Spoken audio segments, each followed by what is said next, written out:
It's time to take a look at what's happening around Wyoming for Monday, March 16th. I'm Mac Watson. A Wyoming reporter faces 10 felony charges for allegedly forging documents and lying about her credentials while opposing a controversial wind farm project in southeastern Wyoming.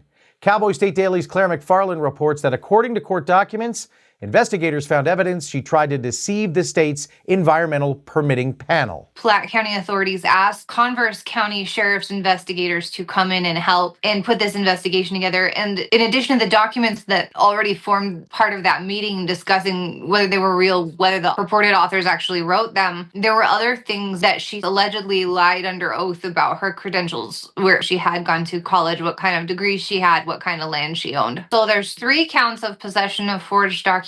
There's 3 counts of forgery and there's 4 counts of perjury. 40-year-old April Marie Morganroth, who also has other listed aliases, now faces 10 felonies in Wheatland Circuit Court. If convicted, she could face up to 65 years in prison and $65,000 in fines. Thursday's windstorm was one for the record books with the highest wind speed ever recorded at the Cheyenne Airport. Cowboy State Daily's Greg Johnson reports that although 14,000 people lost power, it was restored quickly by linemen who dangled from cherry pickers in the record-breaking winds. It was a record-breaking windstorm. 109-mile-an-hour gust was measured near Chugwater, 92-mile-an-hour gust at the airport here in Cheyenne, 94. There's a couple 98-mile-per-hour gusts. At one point, the highest point, 14,000 customers in and around Cheyenne were without power. Black Hills Energy reported that. A lot of that was down power lines, broken power poles. Cowboy State Daily meteorologist Don Day says that along with record-setting gusts, that same spot near Chugwater that produced the 109-mile-an-hour gust also had legitimate hurricane-force winds, which were sustained 75.2 miles per hour for 2 minutes. A Gillette therapist has installed a wind phone in a park to allow a person to pick up the receiver and speak freely to a loved one to share memories or grief without judgment. Cowboy State Daily's Jen Coker reports this is the first of its kind in Wyoming. The concept is to put an old-style rotary phone in a garden or idyllic place so you can literally sit in serenity with your deceased loved one and process your grief. You can either pick up the phone and call that person, pretend to call that person, or you can just sit in the space and talk to your loved one. Courtney Hampelman, who I interviewed for the story, actually went to the phone and said it was incredibly cathartic for her. She was able to speak to her grandparents and her friend. A Japanese garden designer came up with the concept of a wind phone following the death of his cousin in 2011.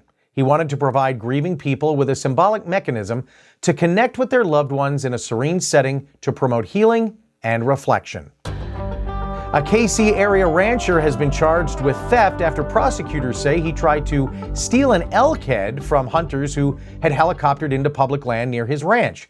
Cowboy State Daily's Mark Hines reports the hunters say that they have video proof and filed a complaint. The new development is that rancher, or the person who was allegedly the rancher that the hunters say, has been charged with misdemeanor theft. And so there has been a charge filed in connection with this. Entered a not guilty plea. Trial is scheduled for June. I did talk to one of the hunters from whom the elk head there was an alleged attempted theft. And he said, it's cool that they're following up on this because we did file a report with both Game and Fish and the sheriff's office. The court case against Brett D. DeLapp continues with a pretrial hearing set for June 10th and a trial to begin June 26th in Johnson County Circuit Court after the landowner pleaded not guilty last month, that according to a letter and court documents. I'll be back with more news from Cowboy State Daily right after this. Out here, everything takes longer.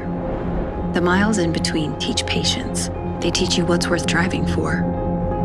In Wyoming, miles are how we measure love. The distance you'll go to help a neighbor, to pick up your kid from an activity, or to visit someone you care about. That's why Hilltop Bank rides with you through every mile. We're not just close by, we're traveling the same roads. Hilltop Bank, member FDIC, equal housing lender. Cowboy State Daily News continues now. Grocery store beef prices jumped 15% last year, and the USDA says they're not done climbing. Cowboy State Daily's David Madison reports that across Wyoming, families are cutting out the middleman and buying whole, half, or quarter cows straight from local ranchers and saving a ton of money. This might not be news, but there's a lot of us out there that don't realize that you can go out and buy a quarter, a half, or a whole cow's worth of beef. There are smaller processors and there are ranchers willing to team up with consumers to create a buying opportunity that they say is better than relying on your local grocery store. Why not get a better tasting, less expensive, healthier cut of beef from right here in Wyoming? The U.S. Department of Agriculture report paints a grim picture across the meat case.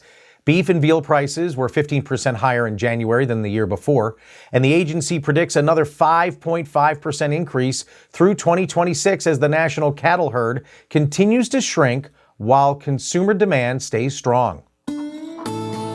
Wyoming's famous 21-foot Tumblein Cowboy sign, which was falling apart and rescued from remote Powder River, has been repainted, polished, and the neon glass tubes are being restored.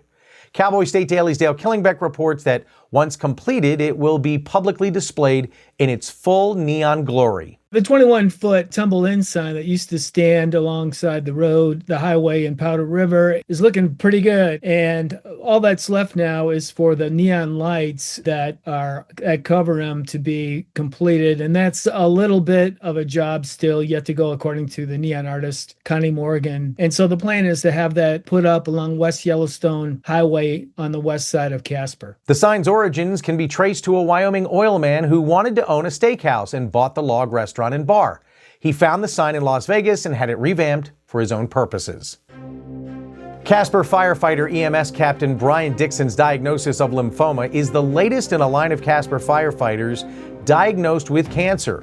Cowboy State Daily's Zach Sontag reports that the community is calling him a hero. It's kind of daunting to realize that only in the last few years, decade at the most, has there really been a consensus about how threatening and how dangerous this work really is for long-term cancer. It is now officially the #1 line-of-duty cause of death for firefighters. That's 7 distinct cancers that have collectively been identified as the #1 cause of line-of-duty death for firefighters. And this is just in the last few years. Brian Dixon is the 3rd captain from the Casper department alone to get cancer, and 2 previous captains have died of cancer, one of pancreatic and one of testicular. According to Dr. Jeff Burgess, director of the Center for Firefighter Health and Collaborative Research at the University of Arizona's Zuckerman College of Public Health, research in recent years has made it unequivocally clear.